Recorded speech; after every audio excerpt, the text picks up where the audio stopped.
How's it going, everybody? This is Rob from Novakast doing another episode of NOVAKORP. This is episode 18.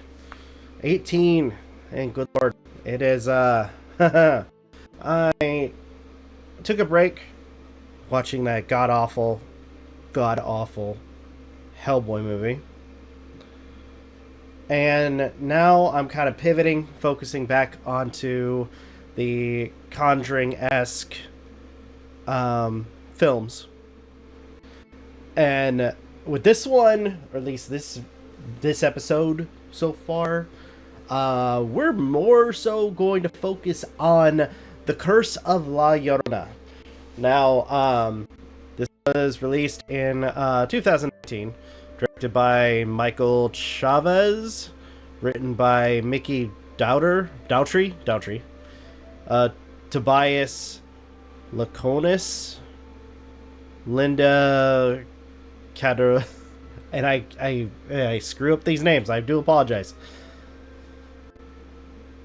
Carolini, Raymond Cruz, Patricia Velasquez, and many, many more. So, as I mentioned, this in some way connects to the Conjuring films.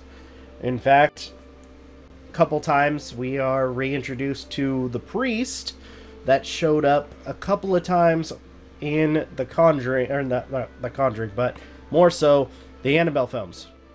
Goody. Anything to remind me of those movies. Anyhow, so this one more focuses on a mother who is part of Child Protective Services. It starts off with her checking on one of her cases where the mother in question is acting weird and cagey, and they find the two children that is under her care locked up in a closet. They take the mother into custody, the kids go to the hospital, and then next thing you know, the kids are dead. And whatever happened, whatever curse this was, whatever ghost, entity, demon, whatever,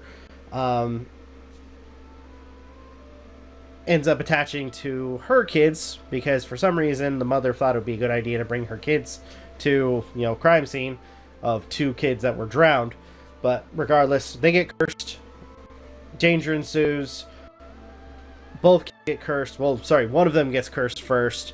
Then the next one gets cursed. Then the mother gets cursed. And then it's just this never-ending thing to figure out how to stop the entity.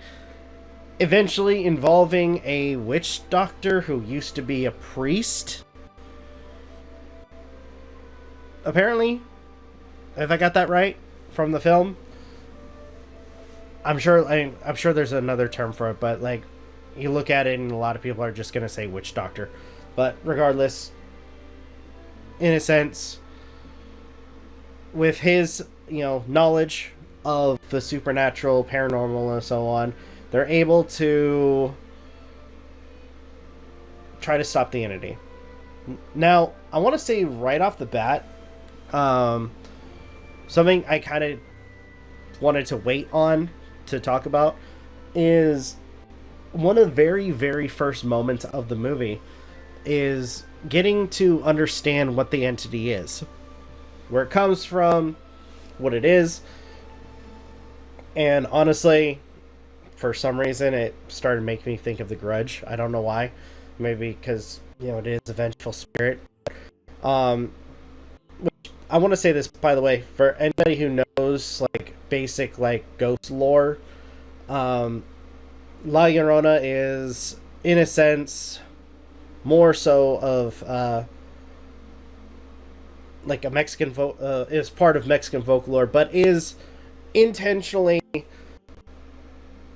as you would probably suspect, again, if you know ghost lore, what you would hear for a hag or a white lady. White lady, more specifically, being a individual who died out of pain or for the most part, neglect or abandonment. And in this case, you have, again, going into the lore, a woman who is cheated on, and then she ends up drowning her kids, and then ends up drowning, and afterwards killing herself. So very, very dark story.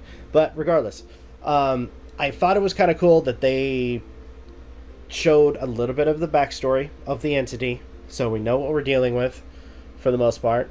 There are jump scares, but I will say they kind of lightened up on the jump scares to some extent. There's been quite a few times where the design for it it's just so creepy. It really is. Characters, I will say that there are some dumb character moments.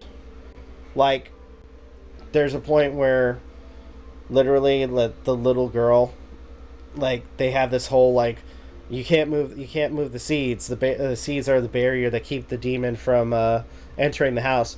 And the little girl's stuffed animal is outside of the house. So you know what she does? Now, I want to say this. You know, granted, it subverted my expectations. Because, I mean, granted, again, she still ends up breaking the barrier.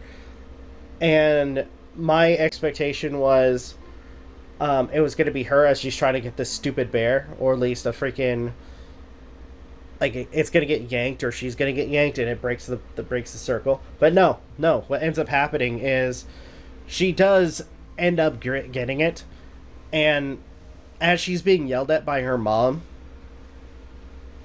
she ends up accidentally like, the freaking stuffed animal accidentally breaks the barrier. So, and then ends up almost getting captured.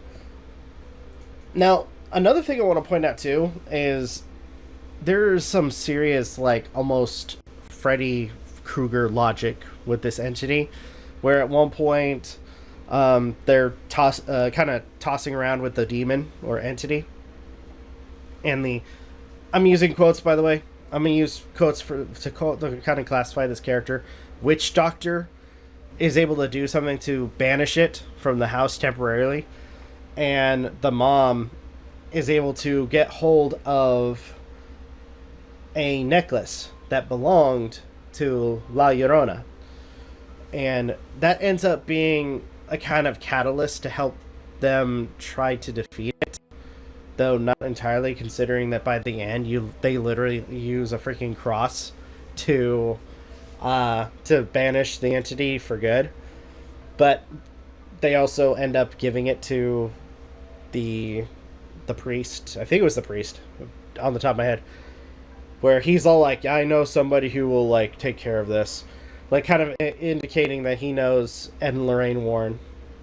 So, dude, I better, you know, with the next one, because it's Annabelle Comes Home, I better see La Llorona show up, because apparently it's like a bunch of demons that are from the house. So I'm very curious to see that. So anyway, all in all, this was not a bad movie. And I think part of it is probably because I lowered my expectations a little bit. But overall, it does have jump scares, but it doesn't go, like, way over the top with them. The design for the creature, you know, being, you know, La Llorona, you know, isn't too crazy. I mean, it looks creepy. And overall, just, I want to say the actress and the makeup really, like, what they did, and they probably use CGI too, but overall, it looks great. Like, what they did looked really good. So,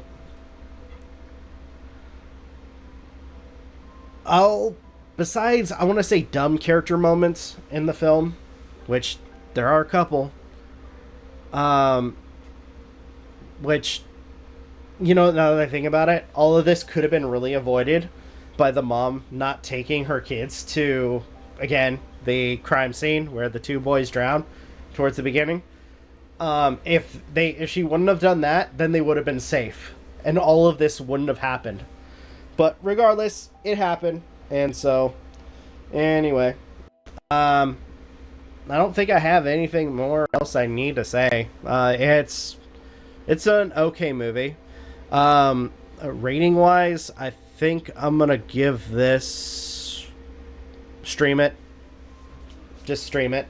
It has its moments of being good. I really do appreciate the design for the creature. It looks creative.